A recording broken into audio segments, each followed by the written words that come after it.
Welcome to my first ever dirt bike review video. I have owned a lot of bikes, I have ridden a lot of bikes, but I've never owned a brand new bike or the latest model of any bike on the market until now. I've now put 25 hours on this 2025 KTM 300 XCW, and I am here to give you my thoughts. Now at 25 hours, I realize I don't know everything there is to know about this bike, but I've ridden it enough to have developed accurate thoughts on the machine. I'm going to start with a little background about my riding and why I chose this bike, as I think that is very relevant to the review, since of course this is opinion based and maybe there's a review out there better suited to why you want to buy this bike. I am an A-level cross-country rider in Montana. I've spent most of the last couple years on a KTM 350 4-stroke, although I also put around 40 hours on a KTM 200 2-stroke, and a couple years ago I had a 2020 250XC TPI 2-stroke that I rode for about 150 hours. So I am familiar with 2-strokes, but this is my first 300. I chose the 2025 300 XCW due to a growing interest in hard enduro riding. I was very torn between the 300XC and the 300 XCW, but after talking to a few friends who have ridden both and experienced both, I learned that the XCW has much better low-end luggability and usable low-end power, along with a lack of linkage. Now, the lack of linkage is advantageous for hard enduro, while it's often seen as a drawback for that fast-paced cross-country riding. That said, Colby South, who beat me in every single cross-country race this season, was on a 2024 300 XCW, which proved to me you can go fast on this bike. So from here, I will split the video into segments. You can use the YouTube timestamps to find relevant parts of the video for you, and let's jump into it. Let's start with value out of the box. Straight off the showroom floor, this is one of the best production bikes ever made in my opinion, but the price tag does reflect that. With an MSRP of $11,699, the bike does come with a skid plate and handguards. I added a lot more protection parts to mine, but no bike outside of factory edition models come with more protection than this. And that's relevant to any bike you're going to buy, so I will leave those out of the review.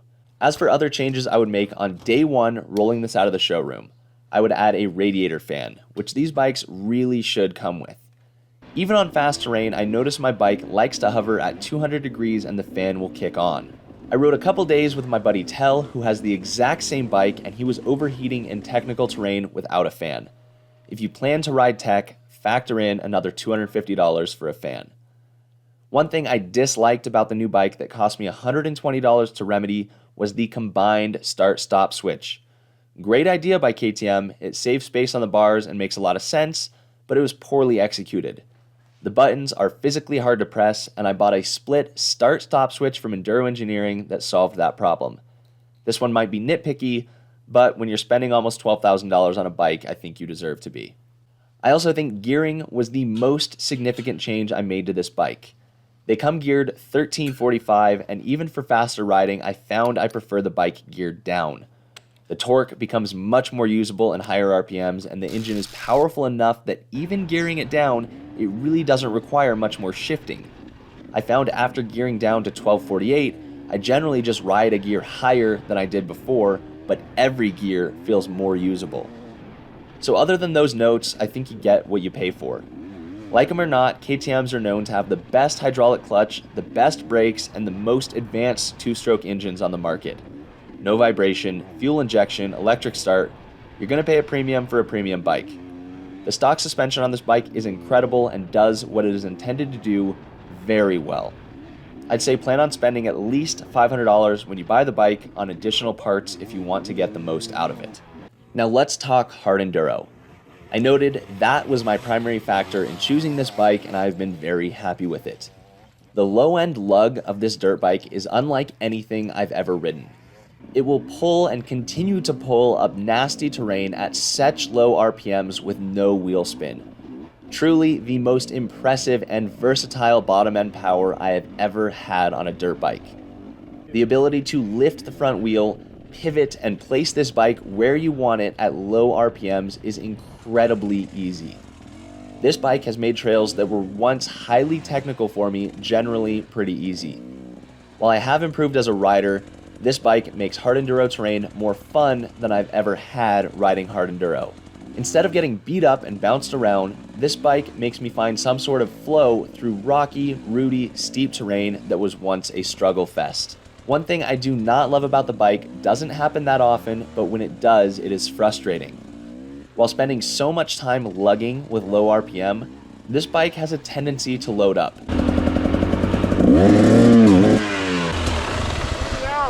Huh?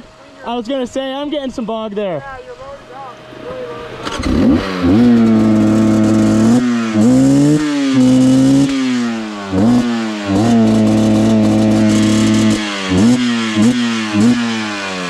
I don't really know the science behind what's happening when this occurs, but I believe it is an excess of oil buildup in the crankcase that is not yet burned. I'm sure someone in the comments will explain this scientifically, but essentially there are times when I do need a quick burst of power or a quick transition from bottom end to top end. A quick burst up a rock, clutching up and over a log, etc. Usually this works well, but sometimes I will be completely caught off guard by a lack of responsiveness. I will twist the throttle and wring the bike out, where it will sound like crap for a few seconds before finally getting that crispiness back. I've had a couple comments from people saying, yeah, that is normal for two strokes, you have to clear them out every now and then, but I don't think I should have to do that, and when it happens, it's frustrating. I've gotten in the habit of pulling the clutch in to clear it out when I have a moment to do so, but again, not something I am thrilled about. It is a relatively rare occurrence, but it is certainly worth noting. Now, before I move on to talk about cross-country riding on this bike, I want to shout out and thank Redline Sports. Redline Sports is a dealership in Butte, Montana who sells KTM, Honda, and Polaris, and that is where I picked up this brand new KTM. They have an impressive inventory, an awesome sales team, very capable mechanics, and Matt, who is setting up the bikes over there, has an incredible attention to detail. When I picked up my bike, I noticed marks for torque specs on each nut and bolt, and was thrilled with the whole experience. They have a wide variety of parts and accessories, and if you find yourself in Montana and want a KTM, Honda, Polaris dealer that cares about their customers, check out Redline Sports and let them know I sent ya.